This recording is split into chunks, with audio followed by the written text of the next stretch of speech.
কয়েক সপ্তাহের মধ্যে স্বাভাবিক হবে নোট পরিস্থিতি।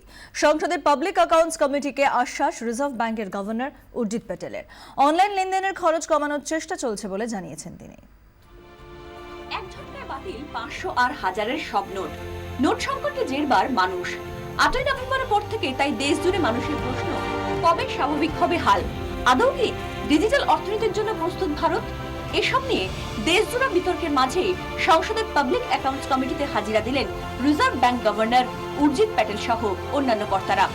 সূত্রের খবর, সেখানে প্যাটেল জানান, গ্রামে ছড়িয়ে থাকা দরিদ্রদের জন্য পলিসি তৈরি করছে রিজার্ভ ব্যাংক। দেশ জুড়ে নগদের যোগান আগের থেকে অনেক বেড়েছে। দূরবর্তী গ্রামগুলিতে কিছু অসুবিধা থাকলেও কয়েক সপ্তাহে পরিস্থিতি স্বাভাবিক হয়ে যাবে। ডিজিটাল অর্থনীতিতে জোয়ার আনতেও দেশের শীর্ষ ব্যাংক উদ্যোগ নিচ্ছে বলে আশ্বাস দিয়েছেন উর্জিত প্যাটেল। সূত্রের খবর, পিএসসি কে প্যাটেল জানান, ব্যাংক ডিজিটাল পেমেন্ট সংস্থাগুলির সঙ্গে অনলাইনে লেনদেনের চার্জ কমানোর বিষয়েও আলোচনা করছে। নোট বাতিলে তাৎক্ষণিকভাবে সমস্যা হলেও এতে অর্থনীতির দীর্ঘমেয়াদী লাভ হবে বলে সাংসদদের কাছে সওয়াল করেছেন আরবিআই গভর্নর।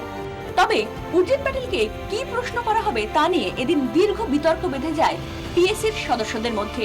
শেষ পর্যন্ত ঠিক হয় নোট বাতিলের অর্থনীতি নিয়েই প্রশ্ন করা হবে। 10ই ফেব্রুয়ারি একই ইস্যুতে অর্থমন্ত্রকের কর্তাদের সঙ্গে কথা বলবে পিএসসি। তারপর ফের টাকা হতে পারে প্যাটেলকে। ব্যুরো রিপোর্ট, 24 ঘন্টা।